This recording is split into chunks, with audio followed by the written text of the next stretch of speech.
matter genocide. Sick from water, sick from air. Making money, they don't care. Caesar shit, force of air. Fuck them back, it's only for they bomb. They shoot, they kill, they massacre, rape. They burn the kids. No one leaves countries. Laugh to your face, fight and die. 'Cause God forgives.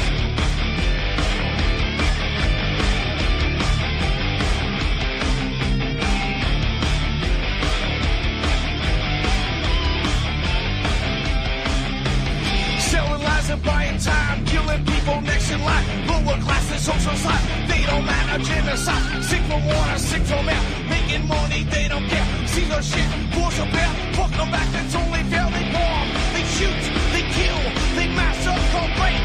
They burn the kids. No one leaves countries. Lie to your face, fight and die 'cause God forgives. Yeah. Coming back around again.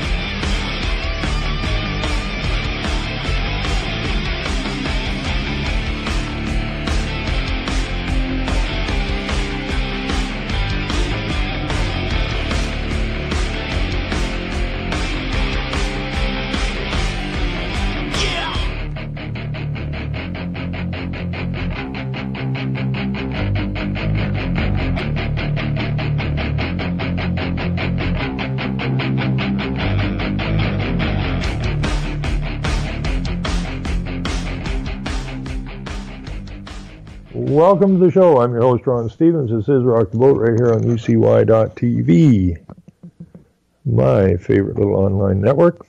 And there's a lot of good hosts on here, so spread the word. Anyways, let's see. What are we going to talk about tonight?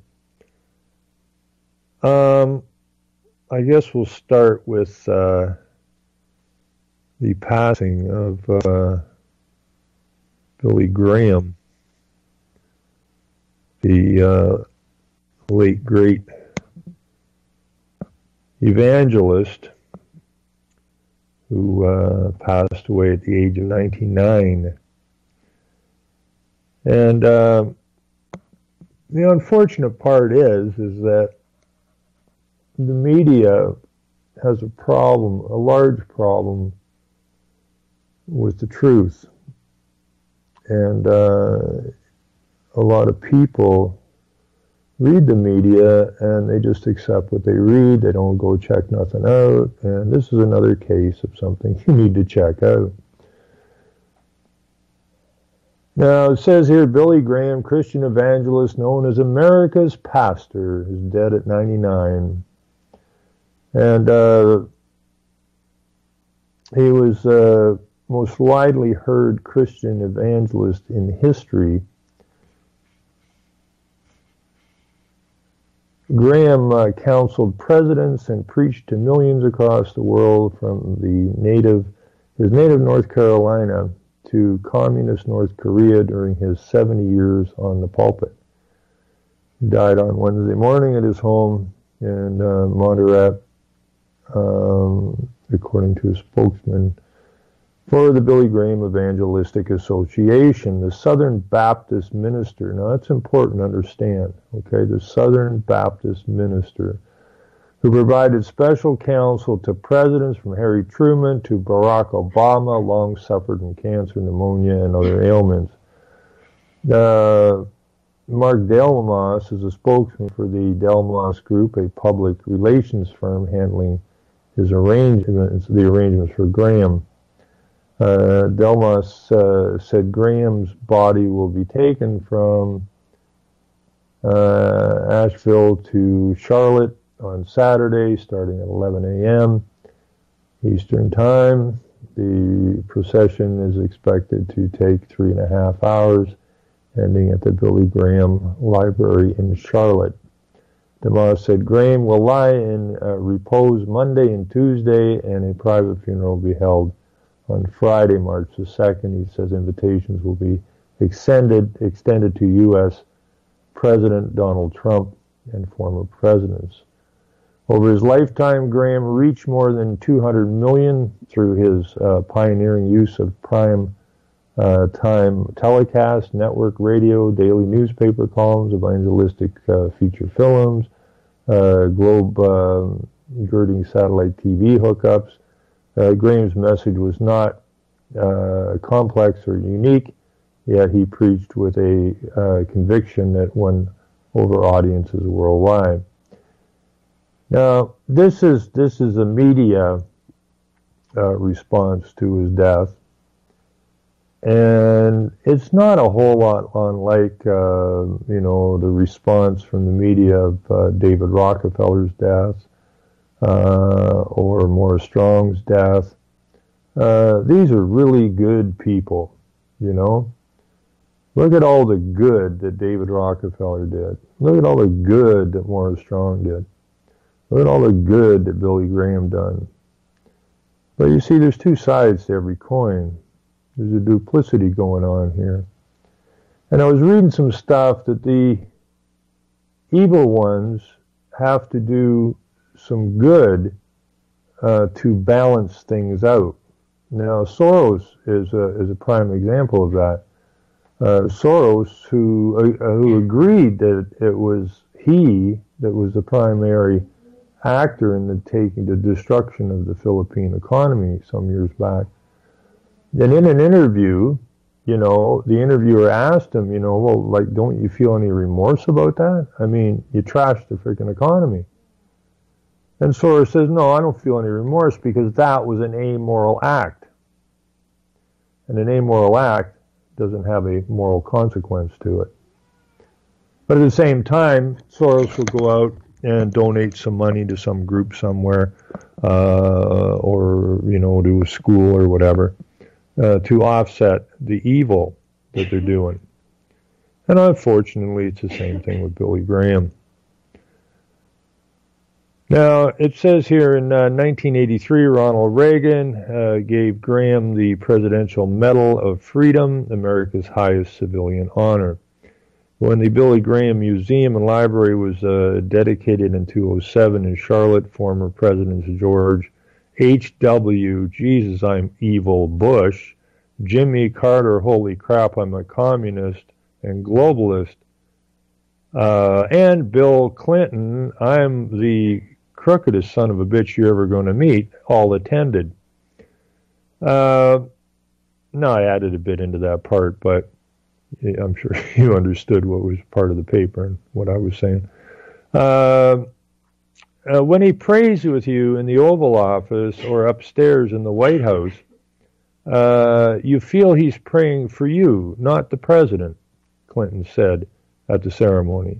Well, the president being a fictional corporate entity.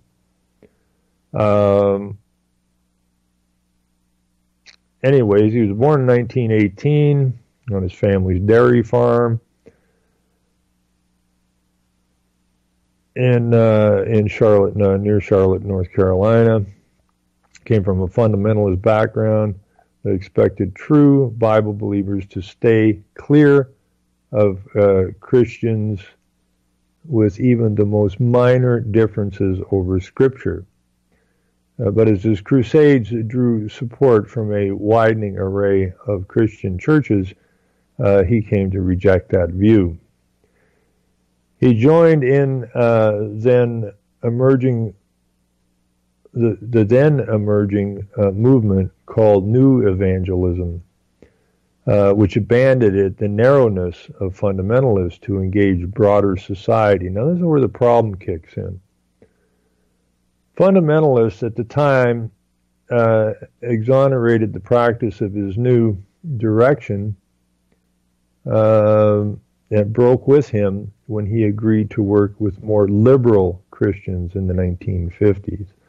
The ecumenical movement has broadened my viewpoint, and I recognize now that God has his people in all churches, he said in the early 50s. In 1957, he said, I intend to go anywhere sponsored by anybody to preach the gospel of Christ. His approach helped evangelists gain the influence they have today. Graham's path as becoming an evangelist began taking shape at the age of 16 when the Presbyterian reared farm boy committed himself to Christ at a local tent event. I did not feel any special emotion, he wrote in 97 autobiography, just as I am.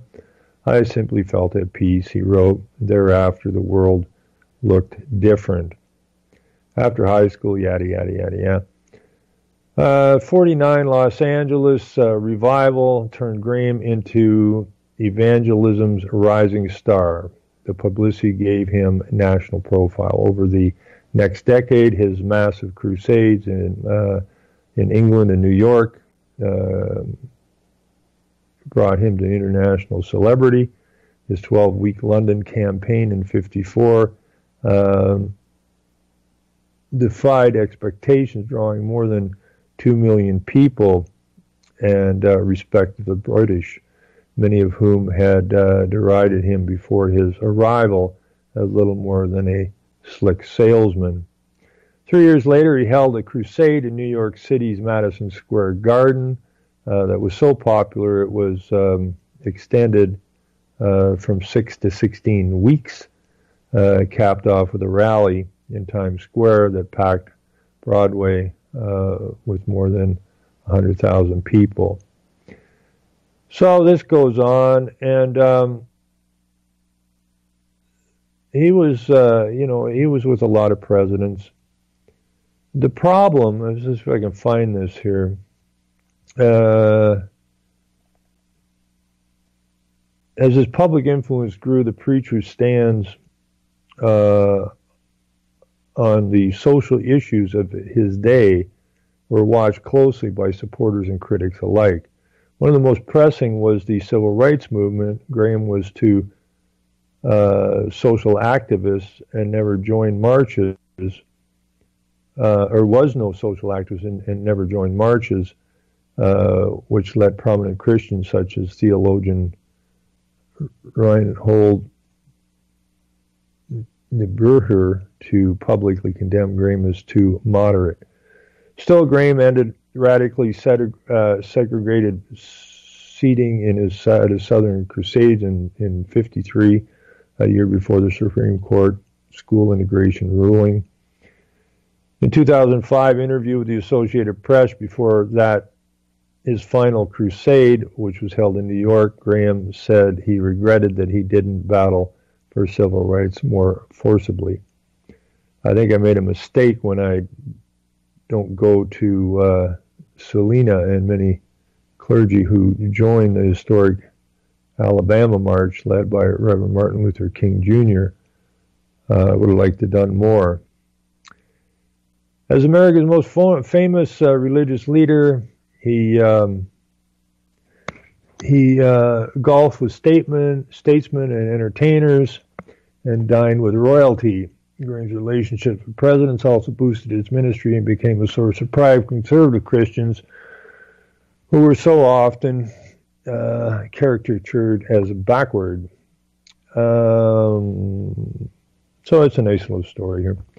But the point is that Billy Graham, whatever he started out to be, lost his way badly. Now, last year, 2017, was the 500th anniversary of the Reformation. And you didn't see that anywhere in the media anywhere. There was no, World Reformation Day. There was no, I didn't see it anywhere in the media. I may have missed it, but I didn't see it anyplace. That we just had World Hijab Day. That was plastered all over the place, but I never saw the 500th anniversary of the Reformation being bounced around anywhere, because the Reformation was what kicked the Vatican and Catholicism square in the teeth, or square in the nuts, or both. And the Reformers, in particular Martin Luther, not Martin Luther King, but Martin Luther, really brought Rome to its knees and its power structure to its knees. That Rome and the Vatican had basically usurped the scriptures and used it for their political will and their enslavement of people. So when the folks came over here to North America, I know for a fact, or it was written, that they were carrying the Geneva Bible and the Mayflower, which specifically outed the Pope, the Vatican, and Catholicism for being opposite of what it portrayed itself to be. So those people that came here wanted to start anew. And you can find writings that a lot of these early villages and that, they didn't want lawyers, they didn't want Catholics, and they didn't want Jews. Wanted nothing to do with those three. And there was a reason for that. They were the deceivers. I mean, we're really stupid today compared to way back when. I mean, these people got it, but then they weren't pounded 24/7 with propaganda and outright lies as we are today. They could sit down and think things through. You know, in the 1200s, the villagers in England figured out what the problem was, and they pinpointed it to the lawyers, and they went after them, and their idea was to kill all the lawyers.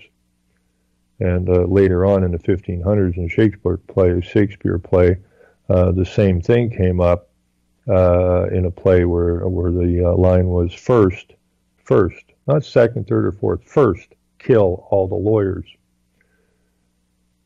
And I'm not advocating in any way to go out and hurt somebody, but we do need to kill that legal system because it is a system of enslavement, which the villagers in the 1500s got, or in the 1200s got. They understood it. You know, you can't do anything without a lawyer today. You know, you got a problem. Well, you better call a lawyer. I mean, I even called the Attorney General's office in Ontario asking for some qualification of some of this stuff that was on their webpage, and the the Attorney General's office of Ontario tells me that they can't discuss what's on their page. I should, you know, get a lawyer. So even though I think there's 800 lawyers attached to the Attorney General's office, I was supposed to go get a lawyer and pay a lawyer so he could explain to me, you know, a simple answer to a simple question that apparently nobody at the Attorney General's office could tell me, because the one I was talking to was not a lawyer and therefore couldn't give. They called that as giving assistance, and they're not allowed to give assistance. So I would have to call a lawyer. So the lawyers are a major, major problem. All they are is a small, self-serving society, which is completely outside the general populace. They make all the rules and regulations which enslave us. If a lawyer screws up, if you screw up, you'll go to court. If a lawyer screws up, he'll go in front of a body of the society. So, yeah, the lawyers. Anyways, Billy Graham got caught up in this ecumenical movement,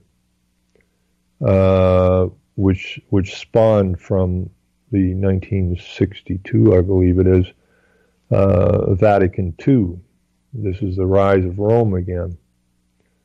This is the infiltration of the Protestant churches, the reformers, which were the protesters, became Protestants. And the first churches they infiltrated or got on side was the Southern Baptist churches, of where Billy Graham came from. Now, Robert Mueller from UNESCO, they had a big document on how they infiltrated the churches, the Protestant churches. And I had a 28-page document, and I don't know where the hell it is. Maybe on one of my other computers yet. Anyways, I printed it off when I was looking for a place to speak because I couldn't, even though I grew up in the church, every church I went to see about using their church as a place to speak at was turned down absolutely cold. But I ran into a Lutheran minister, young guy, and sat with him for a couple hours, and we went through the documents from UNESCO, and he was absolutely shocked because there was a big piece in there about the Lutheran churches, submitting to the Vatican and Catholicism and world religion. And, it seemed kind of ironic almost because the only preacher that was going to sit down and have a conversation with me was a Lutheran minister, and the Lutheran church was named after Luther, who started the Reformation. And here it is in black and white that the Lutheran church had turned and was now implementing world religion. Catholicism. The opposite of what Billy Graham proposed or said he was promoting. Okay, so, you can look up Billy Graham. I mean, I remember when I was a kid, we used to go to church, and it was right around 1970 when I realized that the church had made some big sea change here, or something's going on. I didn't understand what it was, but I knew it was a total change. And so I left the church and the school about the same time because I saw there was some kind of a strange twist going on in both places. Couldn't put my finger on it. I was like 15 or something. But I knew there was something wrong, so I had to get out. I remember when I was a little kid, Billy Graham was, he was bigger than the Beatles as far as, and I mean, if you look at the size of some of his meetings and that, was a lot bigger than any rock group for the number of people he could attract. And this was the same time of the change out in the 60s. Okay, sex, drugs, and rock and roll had a whole lot to do with the same thing that was going on in the churches at the same time, as did the civil rights movement. These are all intertwined. And Billy was just playing his part. And it's unfortunate. It's truly unfortunate because this is when we started to modernize the churches. Now, you've got a book, and it doesn't really change. So how do you modernize this, And that's when they started promoting homosexuality in the churches. That's when, they started promoting all of these things that were totally against the Protestant movement. But it slowly crept its way into the churches. And at the same time, we've got the sex, drugs, and rock and roll going on. And this was all a conspiracy, part of the conspiracy to take down our nations, to destroy our nations. And it's well underway now. I mean, we're well into Third World War now, which is the spiritual psychological war. So Billy Graham gets presented to the public as this great evangelist. Then you got to ask yourself questions. I mean, I asked myself questions about this guy when I was quite young. How is it that this guy is the White House evangelist, so to speak, and these presidents are are globalist whack jobs who are running around dropping bombs on everybody, and Billy ain't calling them out. I mean, that should have been a marker for anybody with a half a brain. You know, why would he be doing the prayer services for, you know, I think it's somewhere it says do not kill. And here's Billy hanging out with these monsters, amoral, because you know they're amoral, because at no point, just like Soros, no point did they ever show any remorse for toward any of the victims, either side, right? But this is all about moving us further along the trail to the world government. So while I don't like to see anybody really die, and I don't really like to see, you know, the sorrow of the families, Billy Graham was a player, a deceiver. And so one more of the deceivers have left the planet. Thank you very much for that. You know, Rockefeller's gone now. Morris Strong's gone now. Zabrinsky's gone now. Get rid of the rest of the Rothschild family, I suppose. But that's why I'm so confident that we can win this spiritual psychological war. These people have been like a bad virus, and they've hoodwinked most of the population. Most of the population got sucked into Sleepyville. But the population's beginning to waken. They're starting to rub the sleep from their eyes. It's like they wake up after Rip Van Winkle's snooze, which I don't know was 20 years or whatever the hell it was he was asleep. I woke up and looked around at the world, and it was completely different. And people are starting to see now. They're starting to see and understand the deceptions that are implied against us like forever. They're starting to realize that we've been lied to since the day we were born. And while an awful pile of the population doesn't know what to do about it yet, slowly they're coming to the conclusion that something's got to be done about it. Now, when Billy Graham's hanging out with the Pope and that, and we have all of this pedophilia going on in the Catholic Church, you would wonder why Billy would be hanging out with the boys at the Vatican.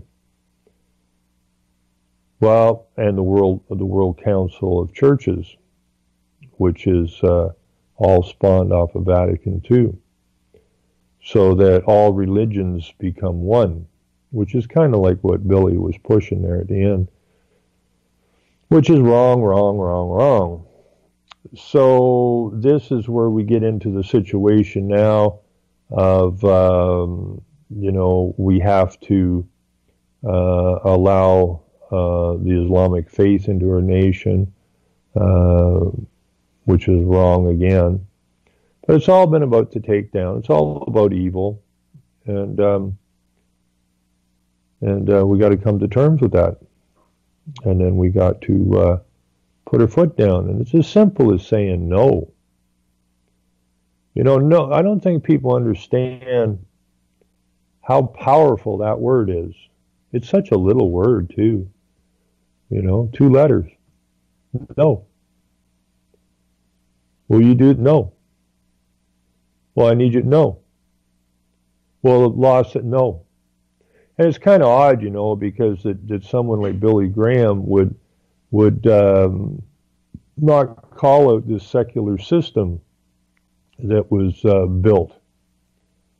When our forefathers came here, it was a faith-based system. It was based on law, as per the Bible, and they didn't like the lawyers, and they didn't like the Jews, and they didn't like the Catholics. And now our lives are run by lawyers, Jews, and Catholics. So we got deceived. We have to come to terms with that.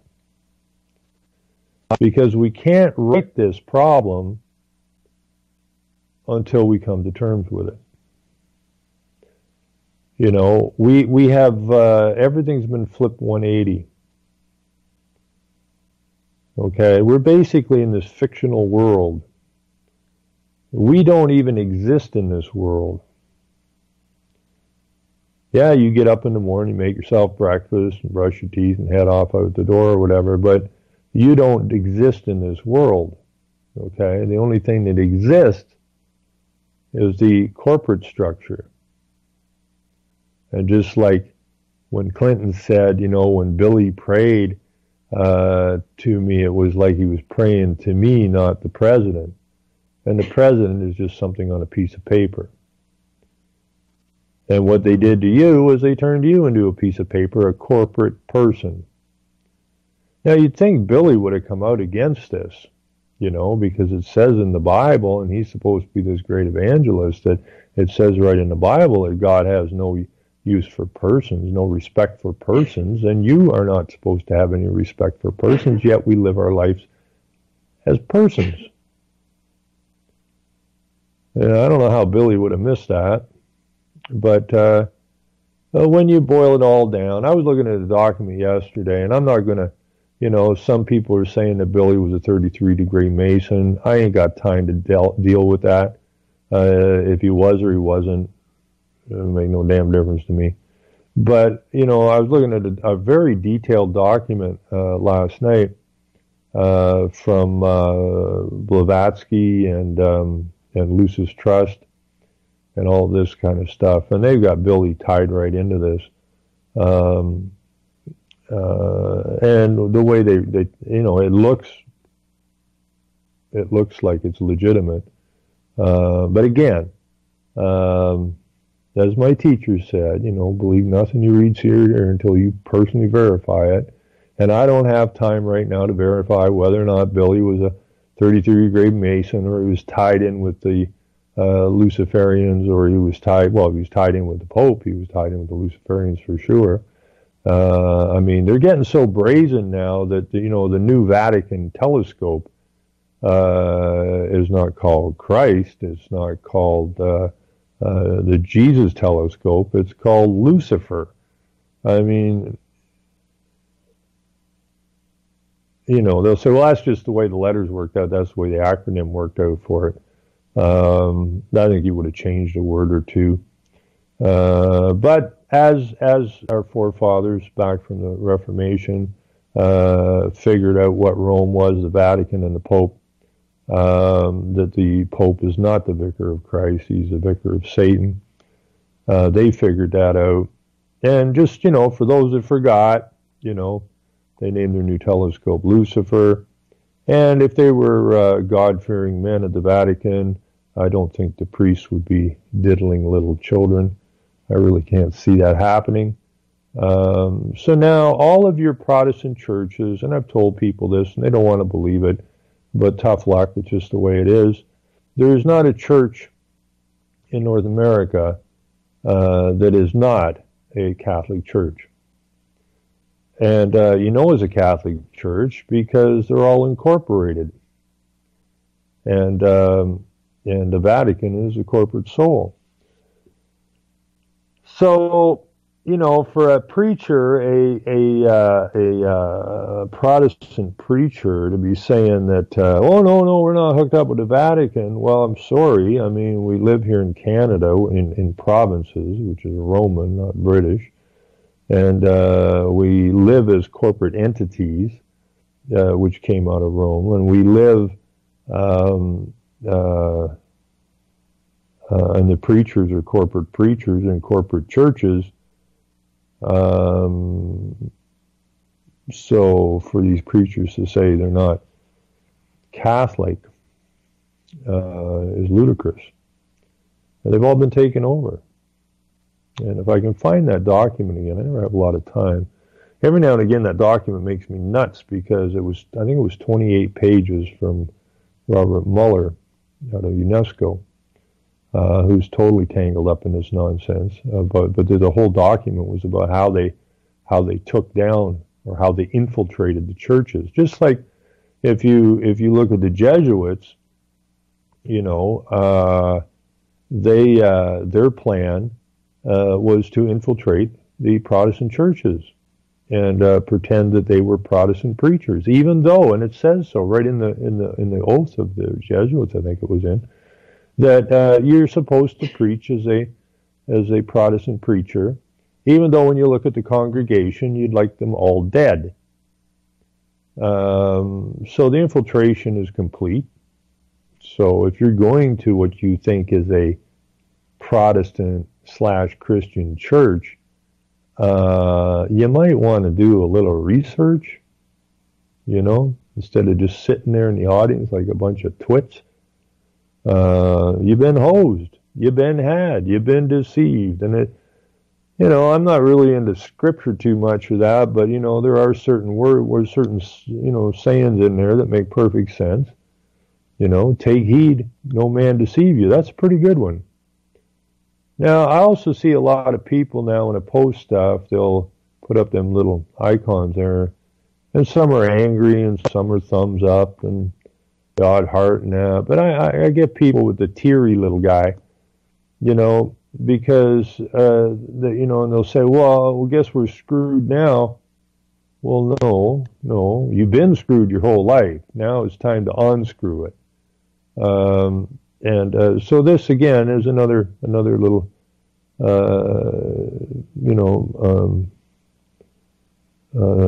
don't be fearful, because you got nothing to fear. It is what it is, and either we're going to get strong, and we're going to stand up, and we're going to push it off our lands, or we're going to submit to it. Well, we've been submitting to it, and now you have your teachers in your schools teaching Islam. You have your teachers in the schools teaching children the most disgusting sexual shit in the lowest grades. You've got more gay people running your government than one could ever have imagined. So, you know, this is our time. This is our time to clean our house of what our forefathers wouldn't let in the house. But we slowly capitulated because they were offering us benefits. You know, when these went from ecclesiastical lands to government lands, I've read in different books and that from way back when where and David, the Rockefellers were in this at the very, very beginning about putting in, you know, water systems, sewer systems, and that kind of stuff into places. And that's all corporate. But then the preachers were going to the people in the unincorporated areas, one after the other, showing how well the corporate one was and that you could have benefits like running water in the house. You didn't have to go out to the well, and you didn't have to sit in the outhouse in the middle of the winter. And the preachers actually had the folks praying to be incorporated. Now, I don't believe the people back then even knew what the hell that meant. They just saw, wow, running water in the house in a toilet. This is fantastic. A paved road. This is fantastic. But they got deceived because their man-womanhood was taken away from them, and they were turned into a corporate entity, a piece of paper, which the corporate government used as collateral for loans and that. So we need to do what the people in the 1200s did, get rid of the lawyers, get back to law, and we have to get all of this evil out of our house. You know, if you had a neighbor, I mean, it's so ridiculous. If you had a neighbor who you heard was teaching the neighborhood kids some of this ridiculous, disgusting sexual activity that's being taught in the schools, you would phone the police and say, like, there's somebody abusing the children over here, telling them all this kind of weird shit and showing them all this weird shit that little children shouldn't be partaking in. You'd phone the cops. You'd want these people out of your neighborhood. Get them gone. They're a threat to the children, but yet you send your freaking children to the public corporate school to be abused in the same fashion or worse than what you wouldn't put up from a neighbor doing. You would be absolutely appalled if your neighbor was doing something like that, but yet you send your children to the school. I mean, here in Ontario, the senior policy advisor for early childhood sex education was busted as a freaking pedophile. I mean, what the hell does it take? So anyways, Billy Graham, look him up, do some research. Graham was nothing more than a player. And he should be remembered as that. The very deceiving, nasty, ugly man who was trying to move you towards world religion and world government. No better than the Rockefellers or the rest of these assholes. Christopher, how you doing, my buddy? Well, I always say, Ron, we're doing. Well, that's a good thing. There's, yeah, I didn't want to really pick on Billy too bad, but I remember when I was a kid, everybody was in awe of this guy, right? And I'd sit there and look at this whole scene, right? And go, something ain't right here. Didn't know what it was, but you know, I don't know. I don't understand how people think. I mean, even when I was a little kid, it didn't matter what was going on. I always stood back and went, what else is going on here, right? And everybody else just seemed to be, you know, bah. I never got that shit. Maybe one of my inoculations as a child didn't work. You know. They got a new one for that. Uh-oh. Yeah. Yeah. Like, how many people died of the flu shot this season? It's all because you didn't get your flu shot. Well, even where my wife works at the drugstore, I think they were just, I don't think they did that many flu shots there because the one pharmacist guy there, he doesn't own it now, but he still works there once in a while. Really good head. Name's Ron, so you know he's honest. And he I don't think they gave him any shots there. He says, like, what's the point? It's got 10%, right? So what's the point, right? If you take the vaccine, you still got a 90% chance of getting the flu. So what's the point of this damn thing, right? Well, the point is, it's worth a lot of money to a lot of people, right? But I don't know how many people died of the flu this year. I know a lot of people. I don't have the flu. I'm just, I don't know, just run down, or I got some kind of there's a cold buzzing around here that my wife's been off work. What, are you going in your second week now, I think? And one of her coworkers, I guess, was off for over 3 weeks. Kind of a nasty little critter. It's not the flu so much as just this continual coughing all the time. A lot of people are getting sore ribs from coughing all the time. Well, you know, a lot of the reason for sickness is because of cold weather, right? No. Yeah. No. Because what happens is when you get cold, you lose a lot of your body heat, and from that your body can't defend itself immunologically, if that's a word. I think it is, because of the fact that you've lost a lot of your defenses, because your normal temperatures that you would deal with, that keeps energy in your system dissipates. Nah. I mean, when I was a kid, I don't know, in the wintertime, most days when we came home, our mothers would throw us in a bathtub of cool water so that our feet could slowly thaw out. I'm serious, because if you didn't put your feet in that cool water, the pain was just unbearable. So that was one of the old ways to get your feet back. We would leave like dying from hypothermia.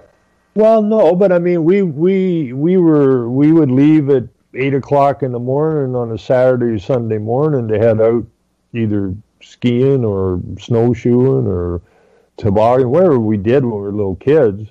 And we'd take lunch with us and, start a fire. These are like 10-year, 12-year-old kids. Get a fire going, and I don't know how many times we were out in the bush somewhere in our bare feet and trying to dry our socks out and our boots and our jackets and that, because we were soaked to the ass and froze. And we'd thaw ourselves out by the fire, have some lunch, get dressed again, and go have some fun, and then come home at night, and our mothers would throw us in the tub, thaw us out again. But we didn't get sick. It's more along the line of what my father used to say, and a lot of the family up in Ottawa Valley. They understood the danger of an open winter, and they used to say, closed winter, empty graveyard, open winter, full graveyard, because it's more the fluctuating temperatures. If they had an open winter where it was a lot of thawing and not so much freezing, that the bugs, or whatever you want to call them, were more active. When they had a really cold winter without much thawing, very few people ever got ill, right? That's all. That happens within your body. It's not. The bugs aren't moving around too much in the very cold weather. But right, exactly. Your body become alive because you're weakened, because you're trying to keep warm, and your system is weakened by not being able to continually get warm or stay warm, and that's what causes the flu season, for example. That's the way I see it, and the way I know it and understand it, but I could be wrong. Well, I remember, I don't know if you remember this or not, but you're not 138 yet, but when we were kids, we went through this all the time. Your feet would get cold, and then they get really cold and uncomfortable, and then they would basically not bother you anymore because they were, for all intents and purposes, frozen. It's called frostbite. Well, we never got any frostbite, although that was one of the reasons that our mothers told us they put us in that cool water. They never put us in warm water. They said that'll just trash your feet.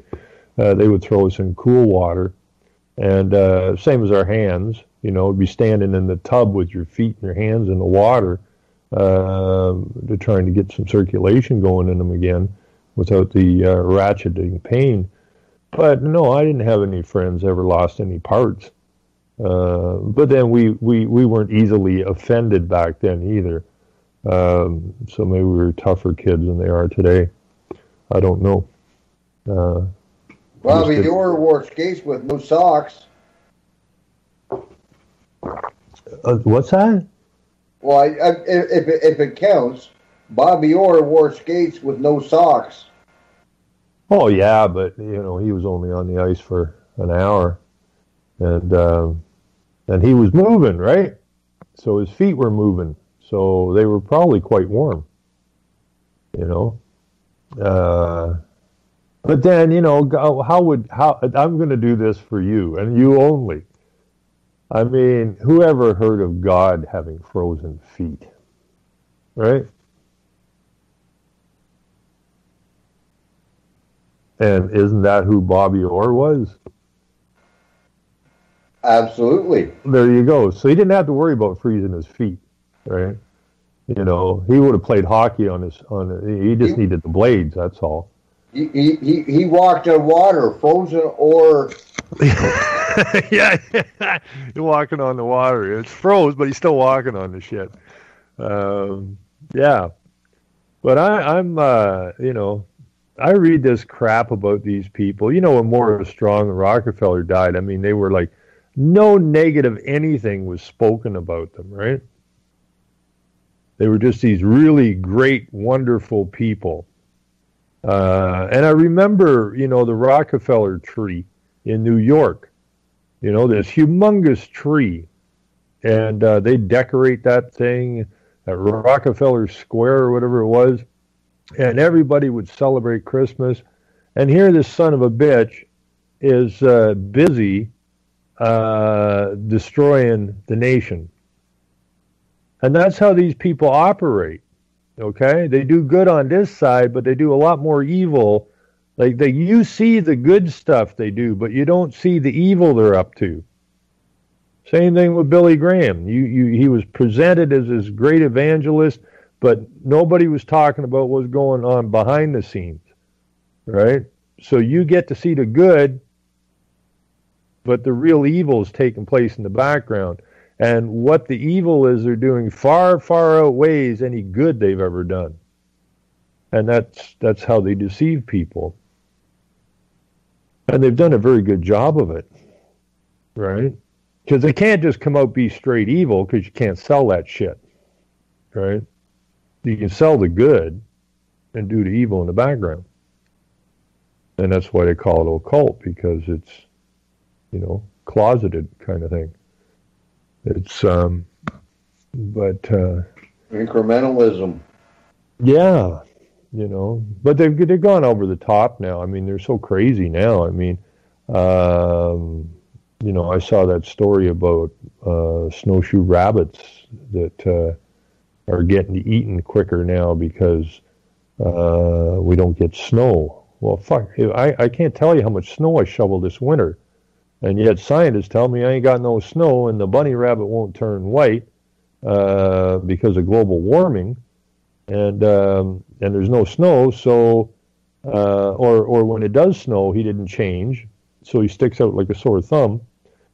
And the thing that kills me about this is that we finance all of this nonsense.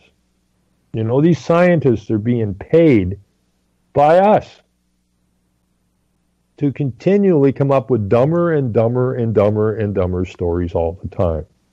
Well, you know, in Canada, we broke records this year, for cold weather. No.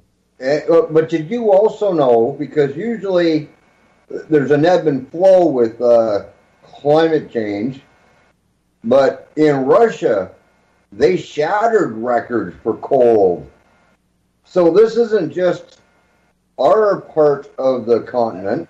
Russia experienced the same thing this winter. Well, right, because we're gone into a cooling cycle. I mean, it's all cyclical.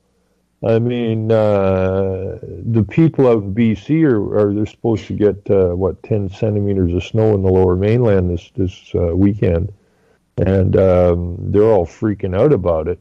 Like it ain't supposed to be snowing here at the end of March or at the end of February, right? Not supposed to happen. Well, it happens. It's always happened. It may not happen for 10 years, but it's going to happen. You know, I saw our highest temperature, I think, for this day was in 1930 or something. It was 16 above today.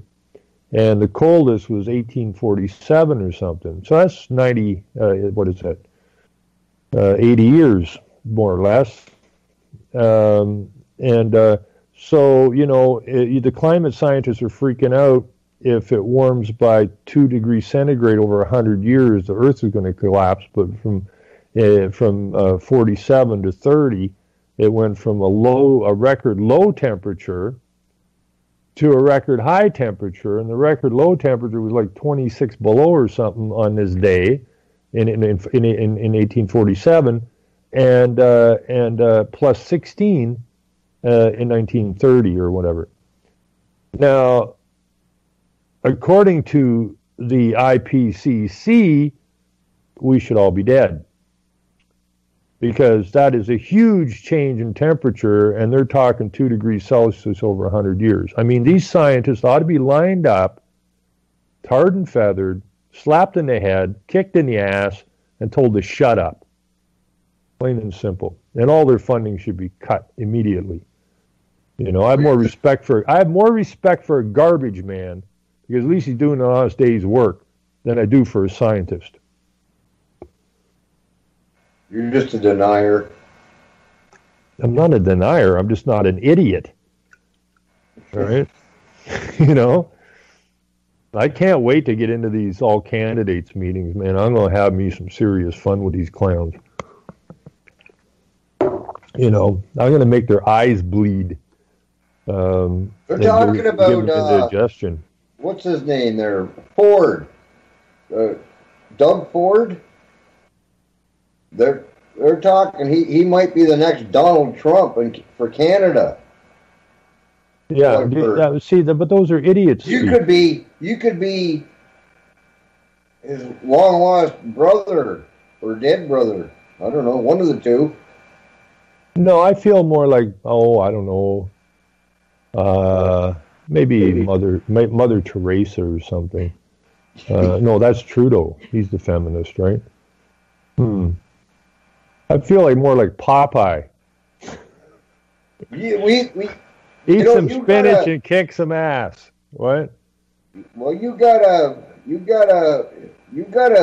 spot right now where you said you could just have some fun with this and try and wake people up, but you might be surprised, my friend, if you go for the candidacy for Ontario. You might have more people all of a sudden wake up and look at you than you realize, and I hope that's what happens. Well, a lot of people know around here I've been doing this for a long, long time, and I've been yelled at, screamed at, told to hurry up and die. I've been run over by the cops. It's not been a pleasant run, financially fried, and no, I think I'm going to wake an awful lot of people up, because I ran in 2007, and people were still very blurry-eyed and sleepy, and so I'm looking forward to see where they're at now, and I'm positive there's a lot more of them awake than there was in 2007. So my message will be much better received now than it was before. So it's going to be fun. I mean, everybody should run, because these so-called party people are real, honest-to-God idiots. I was absolutely astounded in 2007 how truly stupid these candidates are. It was shocking. They don't have a clue. They're just been stroked, had their ego stroked. They feel important, know nothing, and just a bunch of youthful idiots. I hear music. That means, Christopher, we're out of here. Thank you, everybody who tuned in. And we'll be back Sunday, at noon till 2 o'clock on Revolution Radio. Take care.